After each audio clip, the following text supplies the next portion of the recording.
Dia mulai ke sekolah, patokannya kan sekolah kan, begitu dia ngerasa di sekolah udah ingin menggunakan hijab, buat aku jadi suatu yang membanggakan buat aku sendiri sebagai orang tua.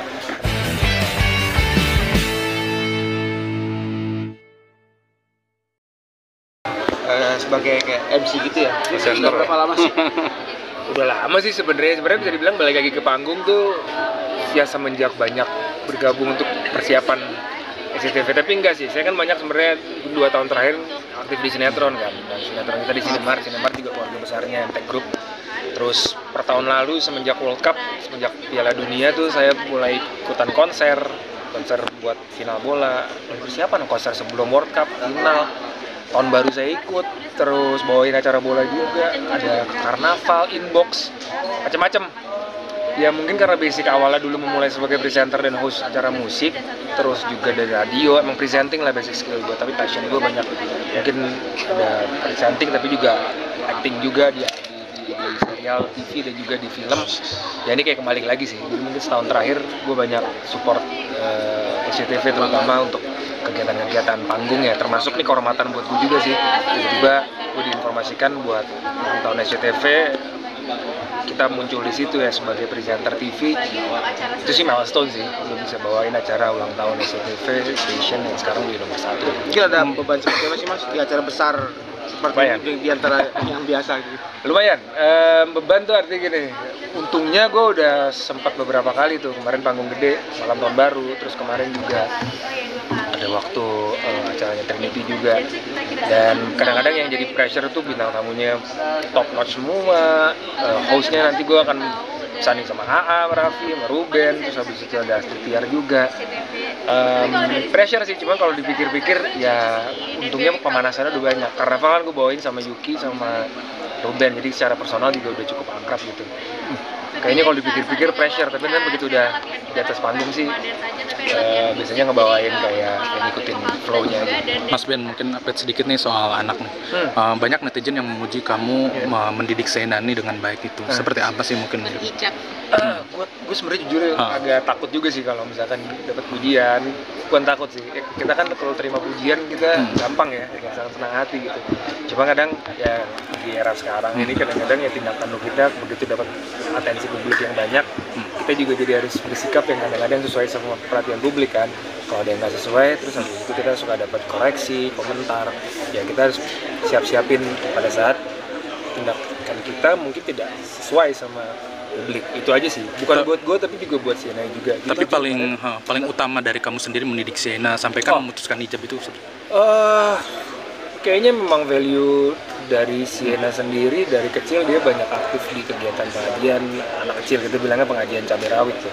Memang anak kecil yang dari kecil banyak aktif di masjid, pulang sekolah jam 6 sore, jadi memang banyak bergaul di situ. Dan Sheena kan emang lingkungannya banyak berhijab kan, berhijab, neneknya berhijab, teman-teman pengajiannya juga berhijab, teman-teman sekolah juga ada beberapa.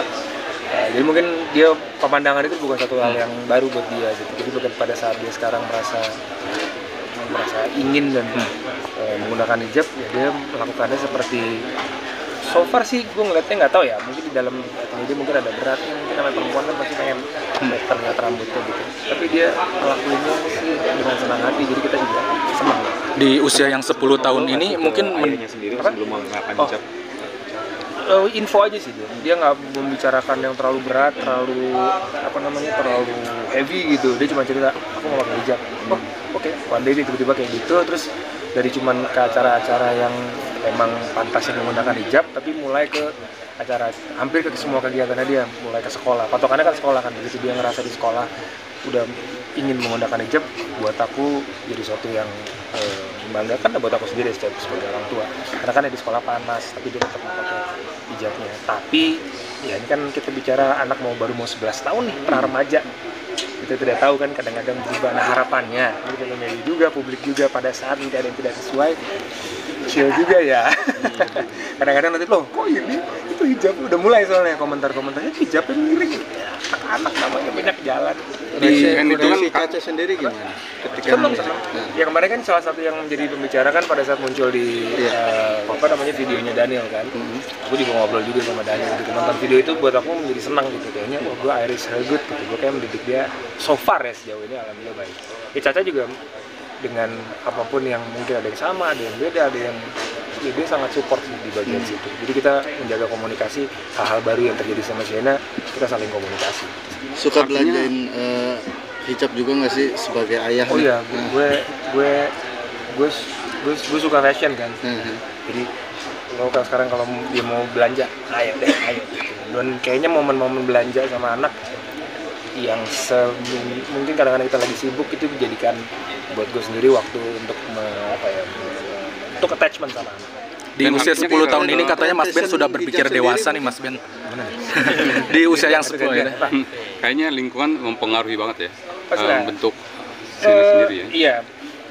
Lingkungan itu kan membentuk value, membentuk sesuatu yang jadi familiar kan, sesuatu yang familiar lah buat orang. Ya pada saat dia melihat sesuatu yang familiar itu adalah hijab, ya untungnya ya itu ternyata menjadi influence baik juga buat dia. Di usia yang 10 tahun kan katanya Sienna sendiri sudah berpikir dewasa. Mungkin salah satu contohnya apa sih mungkin dari sini?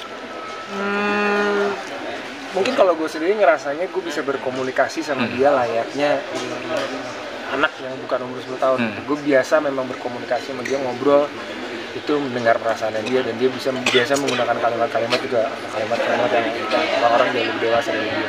Nah karena kita membiasakan seperti itu, jadi mungkin dia terbiasa untuk dianggap seperti anak umur itu, walaupun permintaannya bisa remeh banget gitu. Mau beli apalah, nemtek, mau beli speedo, mau beli warna, aku tuh penting banget ayah Ben, aku tuh soalnya begitu, oh gitu ya, ya itu jadi kita apresiasi sama apa yang dia rasakan. Nah, di IG terbaru kamu kan Sienna sendiri kan sudah tampil bawakan podcast, mungkin ada gak sih mungkin mengikuti jejak kamu sendiri sebagai presenter kah atau artis ke depannya? Sesuatu yang membahagiakan buat dia nyaman dan dia ingin jalankan, ya kita siap untuk nemenin sih. Namanya anak muda kan pasti akan berubah-ubah kan, apa yang dia bilang dia inginkan sekarang mungkin bisa berbeda sama 2 tahun lagi gitu. Ya sekarang kita hanya akomodir aja. Aku berusaha untuk sebisa mungkin tidak bilang tidak selama dia ingin banget. Kadang-kadang ada beberapa mungkin nggak cocok sama kita, mungkin jangan, tapi dia ngerasa itu penting buat dia. Oh ya kita harus dengerin sekarang, karena beda zaman dulu sama kita. Kita dengerin, oke. Tapi misalkan tiba-tiba nanti kenapa, kita harus siap juga menerima resikonya bersama-sama. Kita nggak bisa lagi kayak, jangan nanti kamu begini, jangan, nggak bisa. Anak ini, anak sekarang tuh enggak, gue ngerasa gue perlu melakukan, ya udah. Tapi tiba-tiba kenapa, ya udah kita nggak bisa bilang tuh kan, ayah udah bilang nggak bisa gitu. Ya udah. Tapi dari usia sekarang ini, dari dini ini udah dikasih belum tahu apa artinya resiko-resiko yang akan mungkin salah satu yang paling concern itu tentang sosmed ya.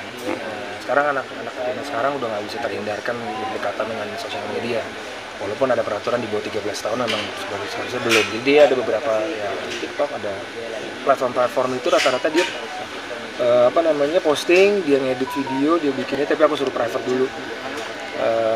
Karena aku melihat, aku mau mencoba memberikan influence positifnya dulu dari sosmed. Salah satunya aku lihat dari kreativitasnya dia untuk bikin video, storytelling, apa segala macam. Untuk komen-komen orang kita kan kadang nggak bisa. Untuk sekarang gue batasin dulu, tapi gue jelasin bahwa pada saat kita dipuji sama orang, kita juga harus siap ada orang yang nggak suka sama kita. Jadi kayak gitu. itu yang protektif gak sih?